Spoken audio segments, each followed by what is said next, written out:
Hi everyone, this is Avdeeva here.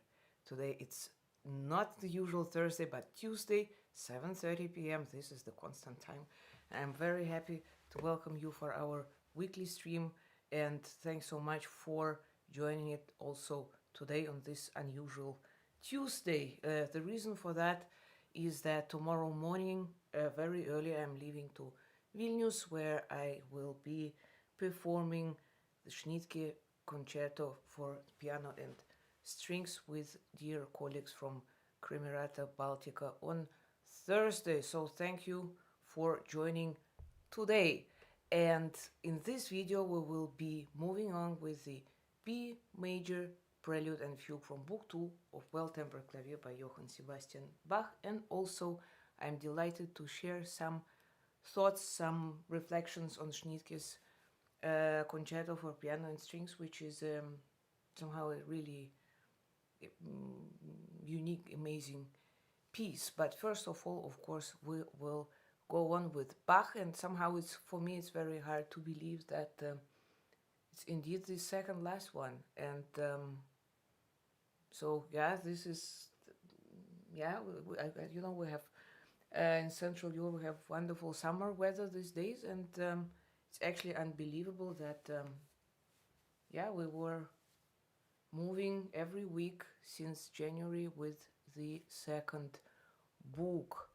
I'm very happy to see all of you, and I say my greetings to Eli, to Duke, to Martin, Jamin Yao, Keith, Hubert, Topol, Alexis, hi Marek, hi Royal Purple, hi Hazel, Makiko, Marcos, Stefano. So this is the B major Prelude and Fugue is, of course, it's a kind of epilogue, you know, already preparing the end of the cycle somehow. And of course, after this highlight, which the B flat minor was, it is a great, the pair of B major indeed makes a great contrast, which also shows different side of Bach's musicality, of his personality, and this is really something very unusual. Well, in the Prelude, let me say a few words about it. The Prelude is actually full of energy, full of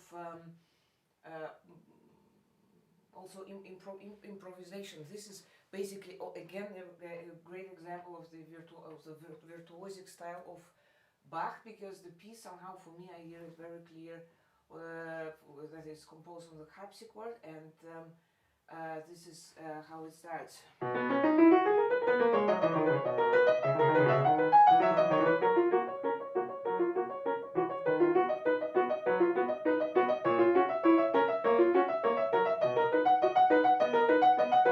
So you see, it is already sparkling. This first passage is such an energetic movement, you know, somehow in kind of direction going up with a great with the power, enormous power. And basically what is interesting about this prelude, that it is actually more like improvised, because there are different let's say sections here, as you see after this first two bars with those with this uprising scale, we have suddenly this a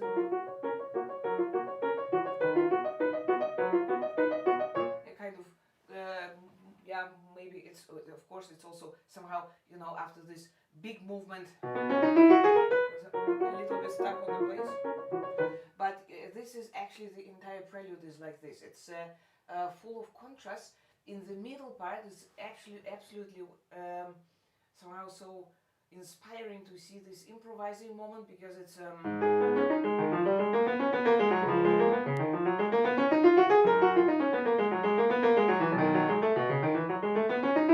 we have low register, and on the harpsichord it sounds indeed really so crispy, I would say, and of course with those low basses. So this it feels indeed like improvised. Another let's say absolutely surprising element here is this.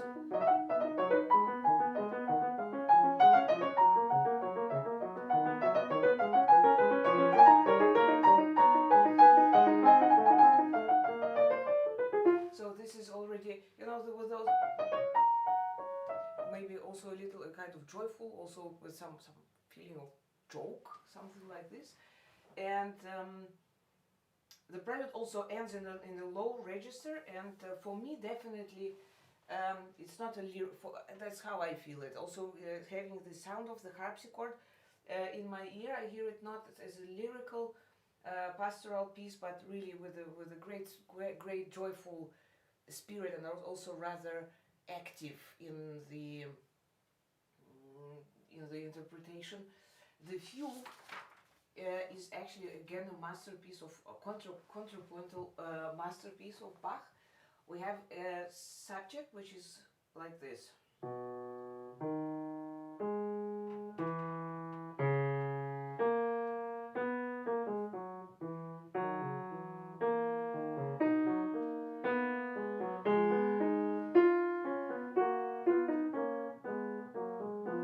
So we have again this extreme, how do you say, this extreme direction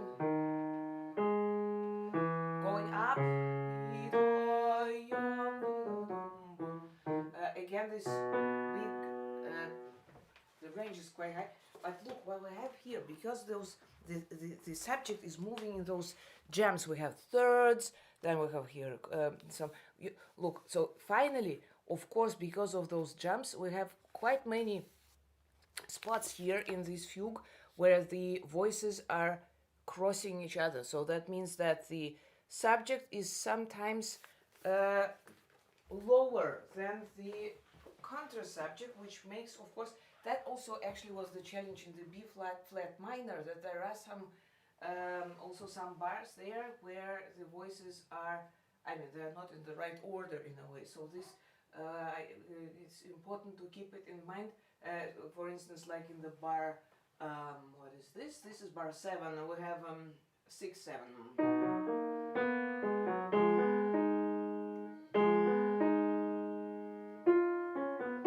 So yeah, I think this is amazing also that this counter subject is also moving in those jumps with syncopation. So we have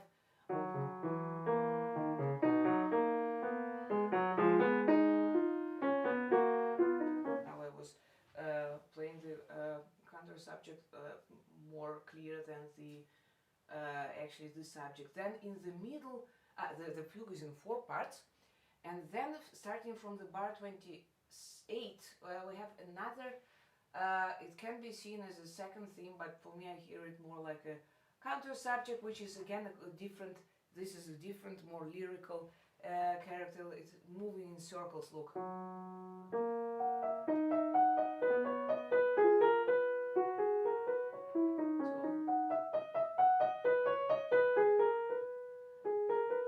But the mood of this fugue is, for me personally, also extremely festive. With this, I hear here clearly the choir, that many people in the big choir are singing and celebrating a kind of, something, yeah, some good news or some good moment.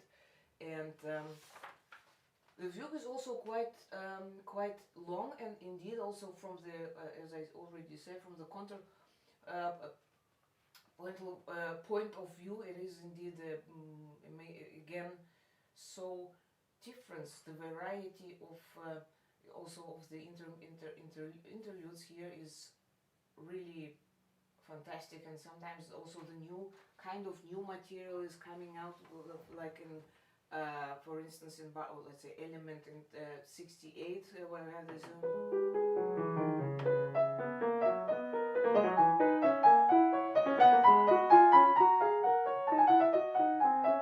so suddenly we have, this is the only moment when in this fugue we have the 16 notes. Yeah, so this somehow is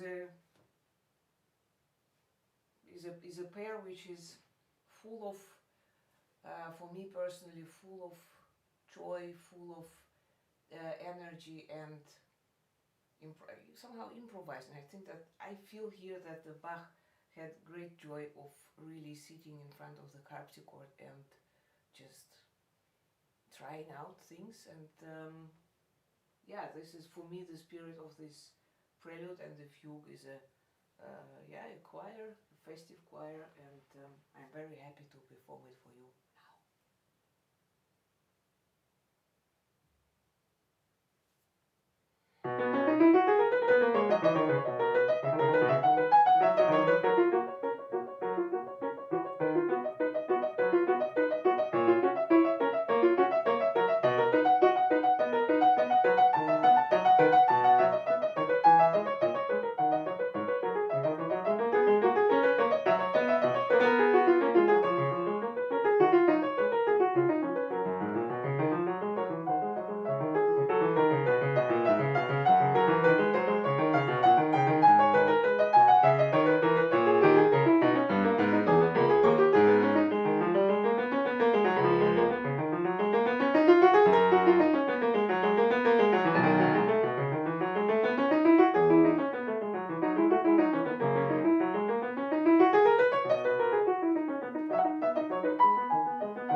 B major Prelude and Fugue from Bach, two well-tempered Clavier. So hello everyone who I did not see yet.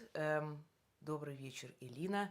So this is a completely different character of the set comparing to the B flat minor, and of course somehow it's unbelievable that next week we will be doing the B minor, which is the last one from the second book of Well-Tempered Clavier by Bach. Yeah, that's somehow hard to believe, to be honest, but yeah, that's what is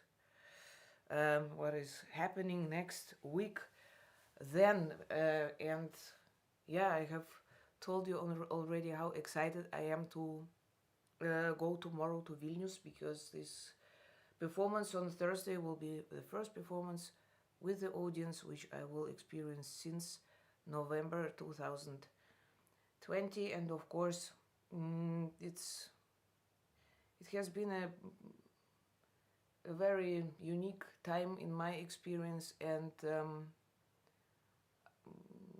I'm very moved to be back on stage, and I'm very excited to perform the Schnittke Concerto, because this piece somehow is also to have learned it during this period of time, which was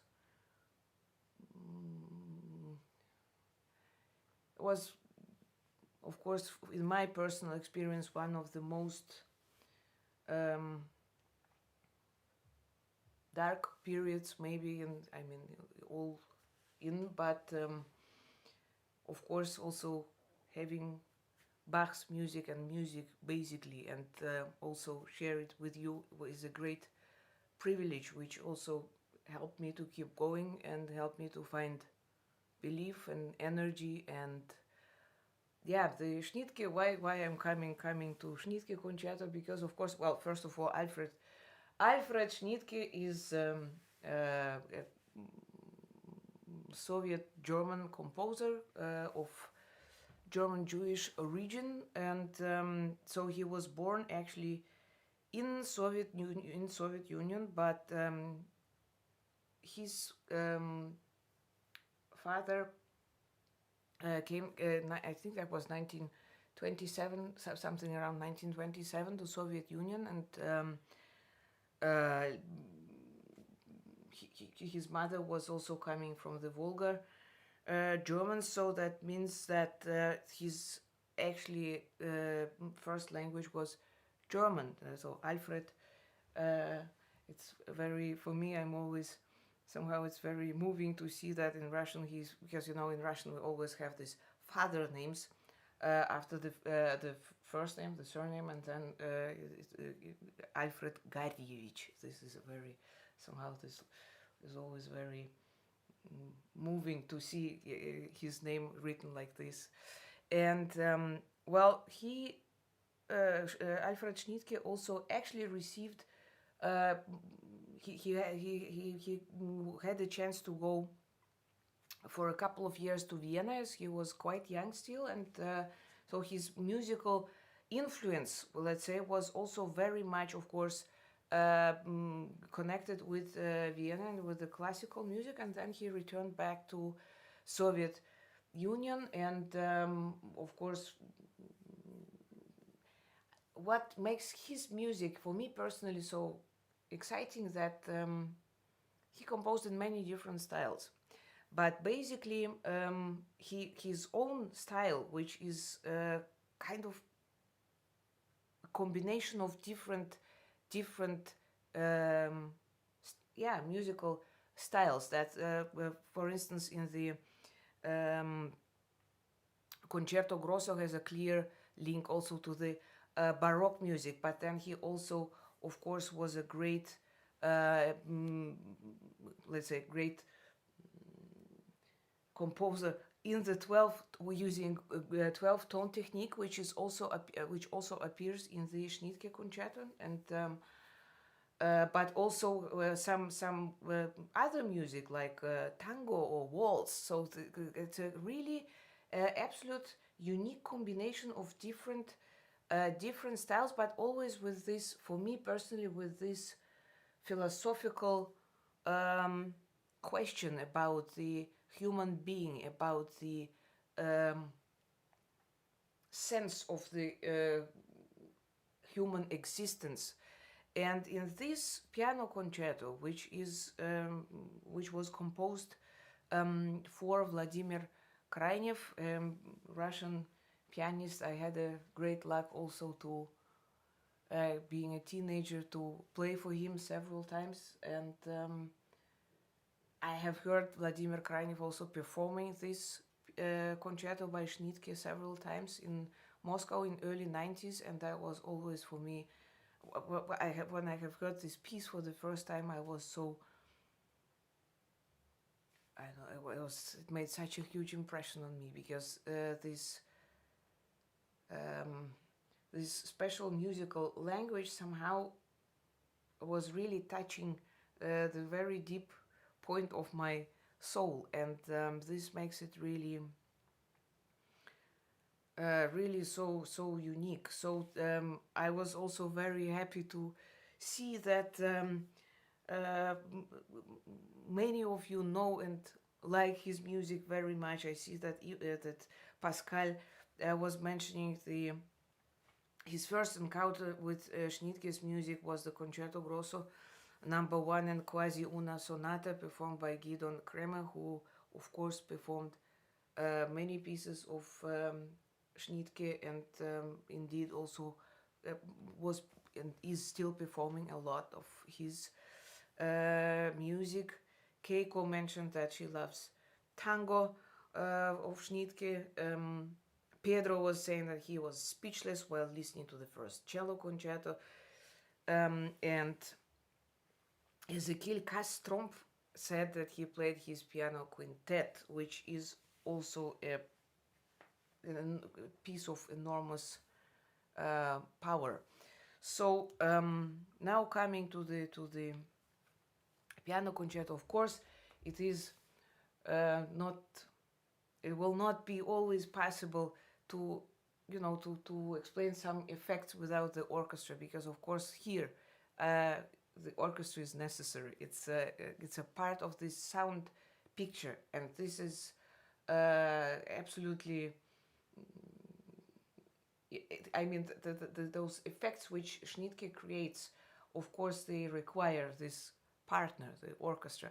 But the interesting thing about the orchestra is that also let's look also the group of the first violins. They have actually you require 6. So they have 6 different parts. So there are many different voices which are played by the string players, and let me show you one of those pages. Let's say here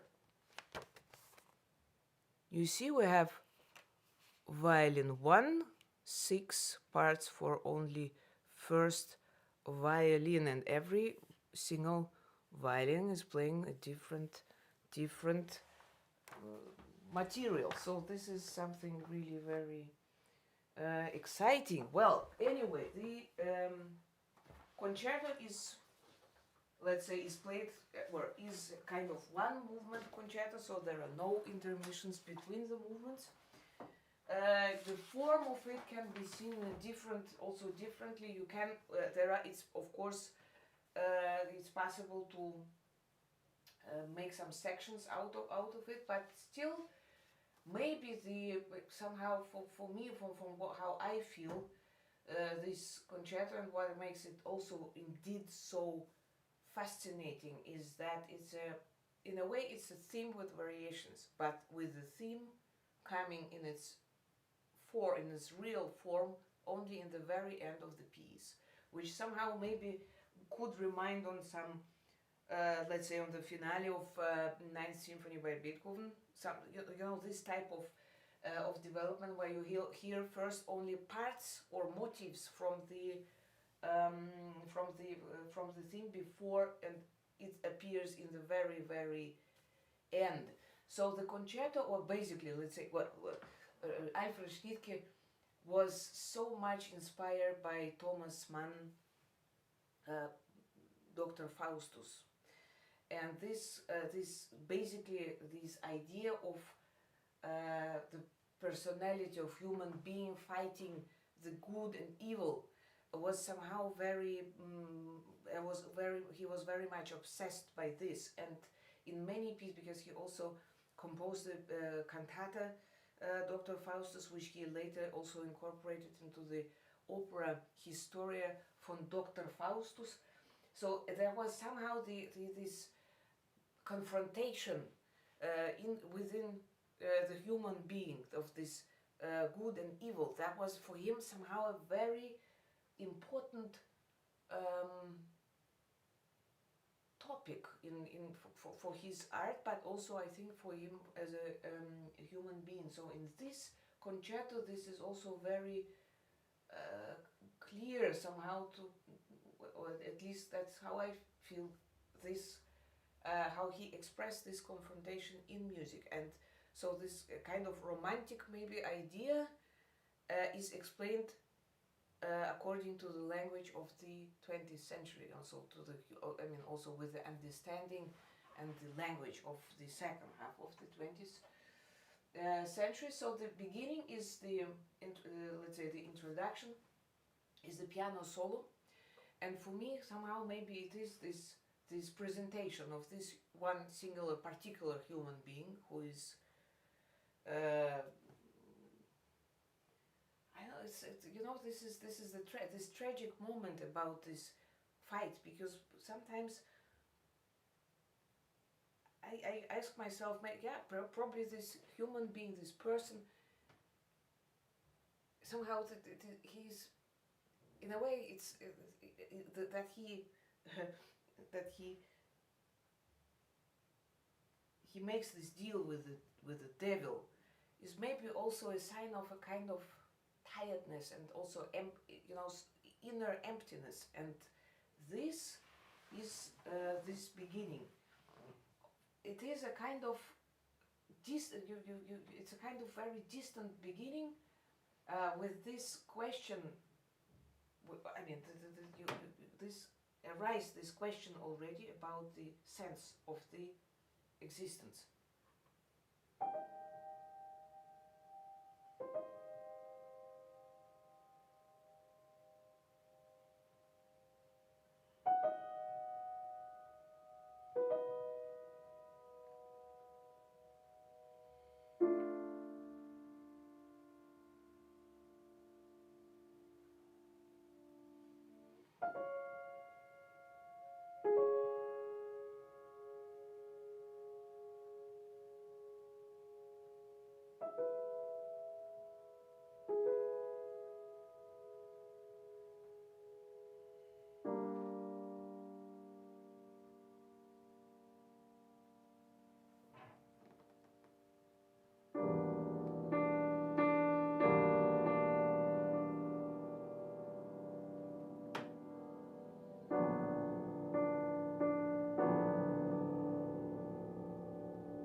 So in this part of the introduction, the three essential elements of the concerto are already presented. So this first kind of cosmic, actually, I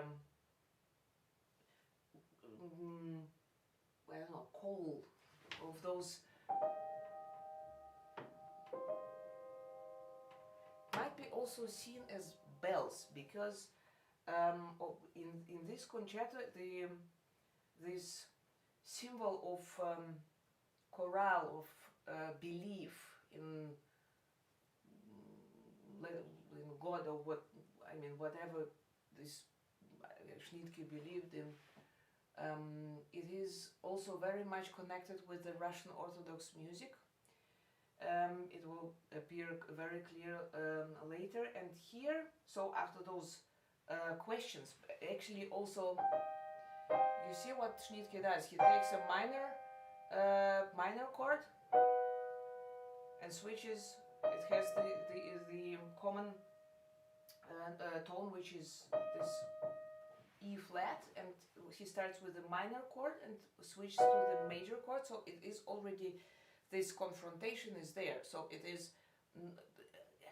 it's equivocal. It's not stable, and he's just expressing those two different dialectical parts of the human soul already here in this beginning. Then the second element,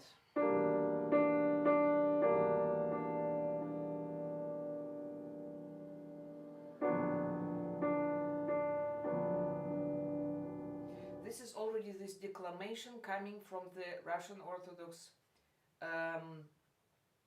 Mass, because you know, in the Orthodox Mass, mostly the priest is singing on, or let's say he's actually not really singing, he's declamating the prayer on one note, and the choir actually supports him. So it's like, again, you might remember the similar principle as in the beginning of the pictures at an exhibition, that you have one solo voice and then the choir supports. So this is basically also what happens in the Russian Orthodox Mass, and this declamation on one tone, supported by this chorale, which is very dark, which actually already tells us that this fight is already lost. But still there is a hope, at least there is this light, which this path, which shows the path which you still can go, even if this global fight between the good and evil is already lost. But there is still something what keeps you going. And of course this cluster,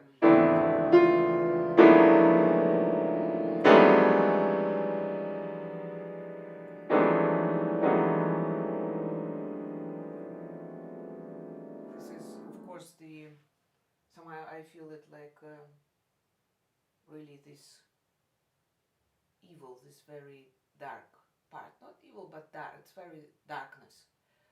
Actually, if I show you how it looks like, especially here, because this is darkness, black notes. Well, however, this is the piano introduction, which is followed then by another, again, very recitativo-like element.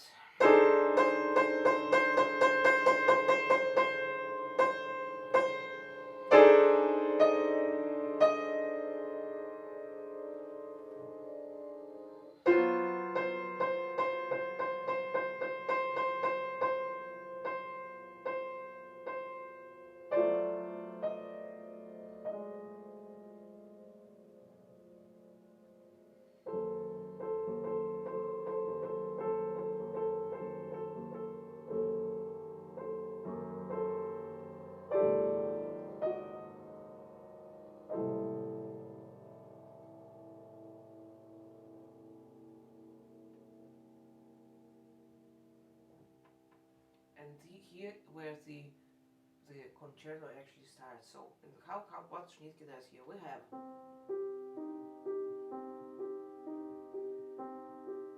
here the orchestra, the strings are taking over those notes.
introduction of the first, well, I mean, not the introduction of the piece, but the introduction of this first, actually, the introduction of the part of this 12-tone row, which will finally be the theme coming in the end, which is, of course, in my opinion, connected with this credo, with this belief theme. So this is this very classical element, of course, we have here. Somehow it slips down. It's very so out of those notes we already can find some parts of the row, the 12-tone row, which will appear in the end. And of course, after this, you know, with here where I played, the strings are also playing glissando, and everything is really sleeping somehow, moving so slowly but surely into this hell, whatever. So something where you don't want to go actually. And in this, where I have finished this chorale, the orchestra is playing.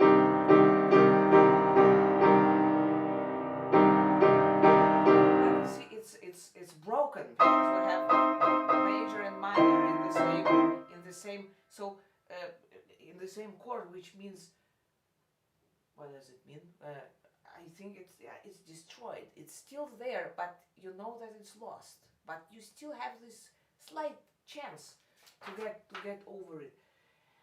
And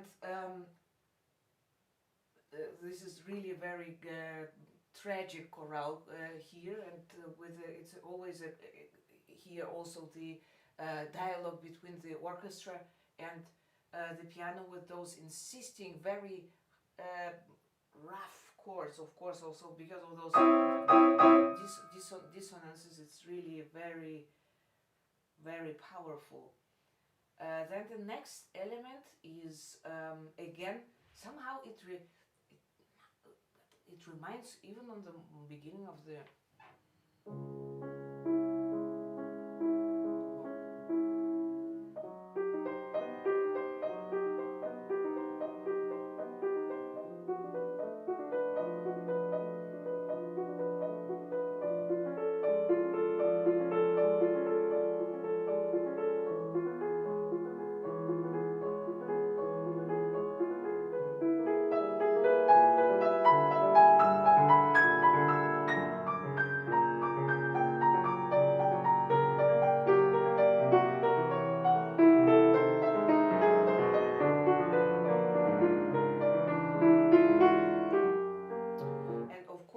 this idea of mixing using the polytonality, because we have here the minor chord, we have mentioned that they're all moving. Of course, this gives this effect of this extreme dissonance. And here in this place, the strings player are playing this microchromatic, so which means that they're using the quarter tones and not only the half tones. So it's really, again, very foggy, very unclear where it moves to. Then there is one brilliant section here, which is a kind of toccata-like, very energetic, this urbanic style. Maybe again this picture of the human being still here on the earth, busy with these casual problems. I think that also here this. What is so, for me, so fascinating, that this is something as a description from a distance. So it's actually it's a view from the side. It's not that I mean that this is happening right now. This is something what already happened, and this emptiness which this harmonies, I mean also this section somehow evokes, is absolutely astonishing. So this toccata section, I will play a little bit of it because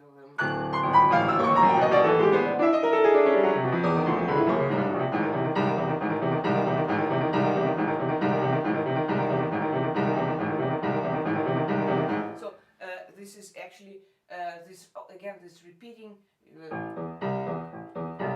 very hard language in one tonality. I mean, in one harmony.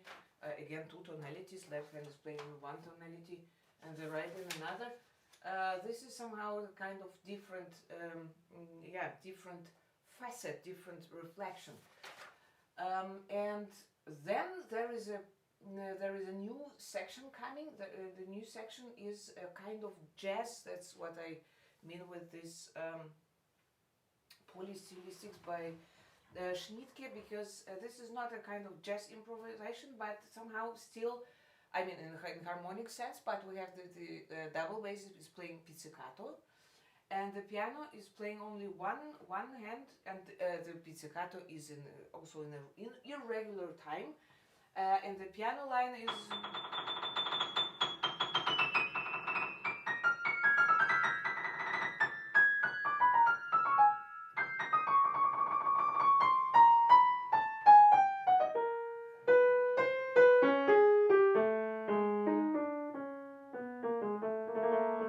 somehow something completely different, and maybe because also the section coming after that is called In Tempo di Valse, which is probably one of the most dark waltzes I have ever heard in my life. And maybe those elements, like you know, this jazz or toccata or this waltz, is maybe also a symbol of something earthy. So this contrast between this chorale, which is a kind of the opposite of this earthy style, like you know, also in Berlioz, for instance, in the Symphonie Fantastique, there is also this section with this absolutely surreal waltz. So here is actually the first time when we hear the series, the row. So the row, those 12 tone row in the left hand, and the right hand is playing 2/3, like in the light beats and waltz, with those upbeats like in the beginning, but this sounds really dark.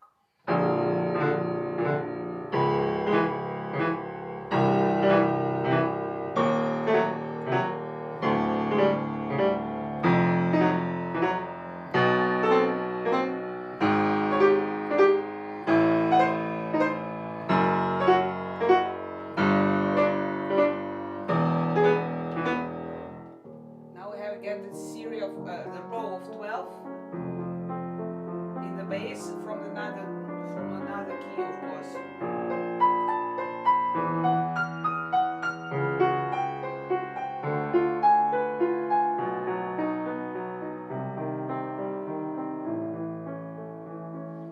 Here the orchestra starts playing also the row, but in a very lyrical way.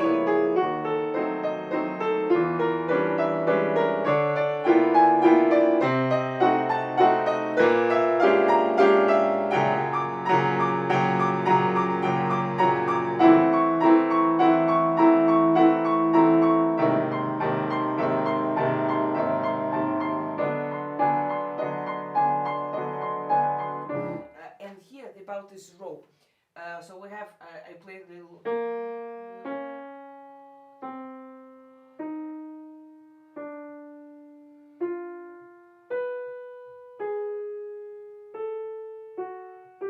So this core of this, which is of course very much reminds of this Bach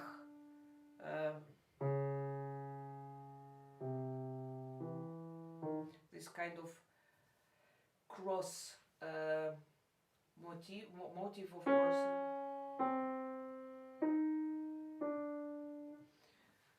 This, I don't want to say that this is a kind of symbolic.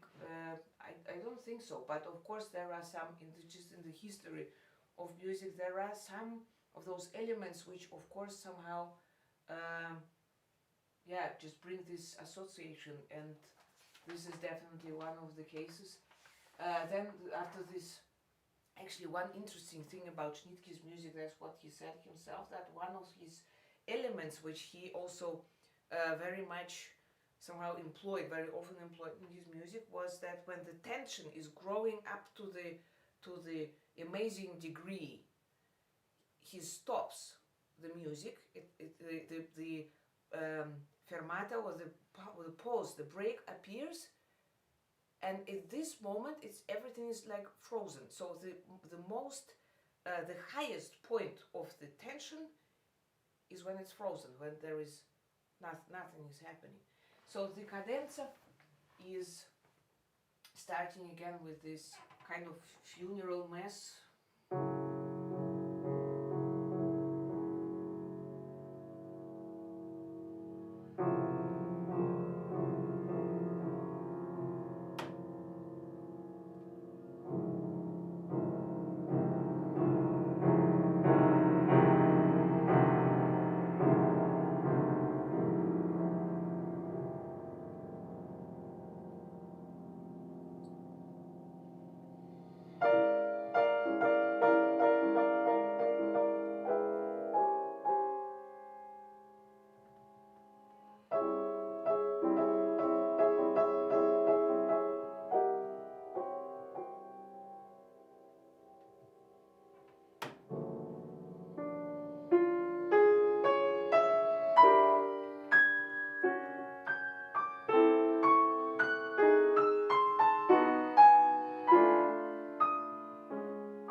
One of the most inciting moments in this concerto for me starts. So we have here the noise, this figuration is being repeated without any changes. And then this is, you might remember when we were talking about the sound of the bells, that they never, it takes time for them to, to get this amplitude. So it means that they never beat at the same time. And this is what Schnittke actually writes here. He writes then accenti variabili, which means exactly that they are also making the sound in an irregular time. And this makes it really amazing that also it starts with one bell, then the second enters, and the third, and then it becomes such a disaster because they are all wrong.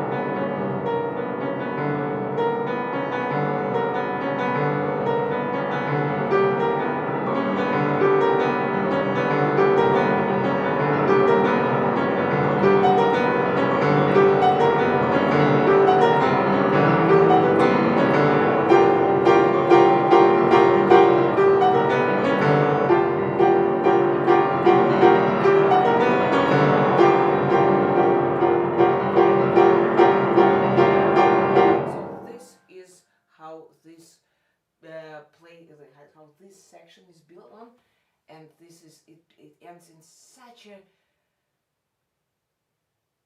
disaster. And the orchestra, when it enters, is first the cello and double basses. This is this amazing, that this darkness which you see, and in the middle of this darkness, the chorale enters. The orchestra is playing it, and the piano is answering. Remember, I was saying about the priest declaiming on one note, and especially this.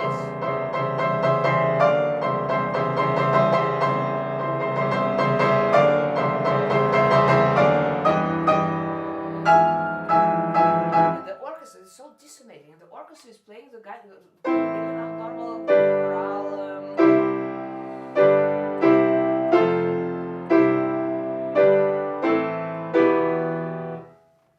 This is an absolutely amazing piece of music. And then, actually, this disaster finished, which means I will show you because you see it visually how it ends.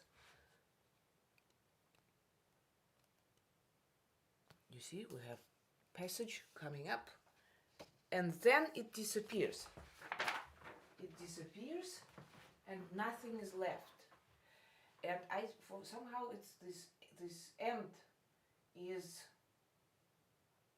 like a transition to this kind of eternity, because it sounds also really very cosmic.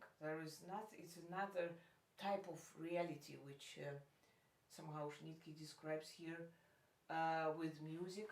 For instance, it's a very slow section with many pauses, and this is this row in the right hand.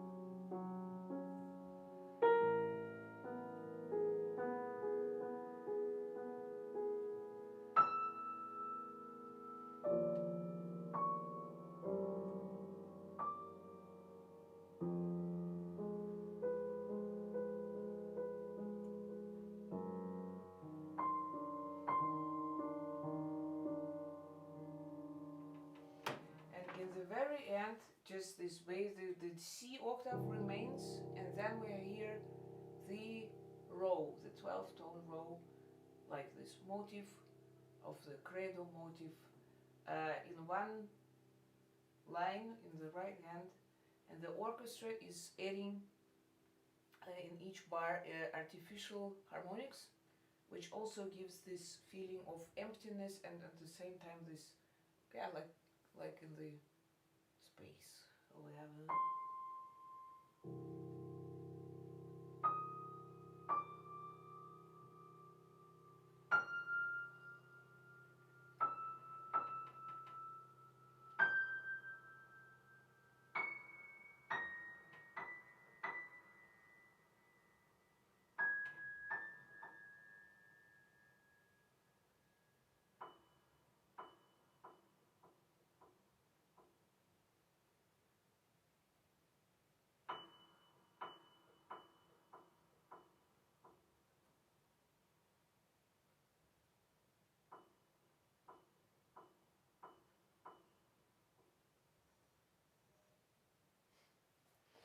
yeah, this is how this amazing piece ends. Look there, it remains on this one note, and then it just disappears.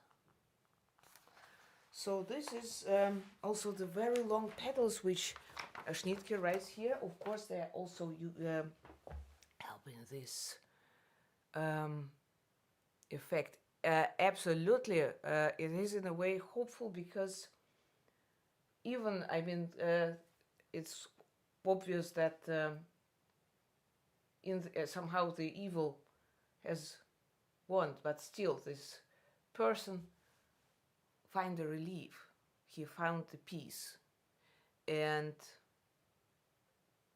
this is indeed a great conclusion of this piece. But of course, the entire topic, the entire theme of it is rather dark, but for me it is one of really indeed of the most brilliant pieces of the second half of the 20th century for piano and orchestra. And yeah, I'm very grateful that I have learned it also now in this time. And yeah, tomorrow morning I'm heading Vilnius, as I said, and to quote Chopin, because I love this quote. Before Chopin left Warsaw in 1830, he wrote to his friend Titus Wojciechowski, he wrote the following sentence: "The trunk for road is already bought. The scores bound, handkerchiefs hemmed, and trousers made." So this is what I gonna do now. I gonna pack my luggage, and yes, I'm so exciting to play again in front of the audience this Thursday. And anyway, we will see each other next Thursday as usual. And I hope that you will have a good time. Please stay safe, stay well, and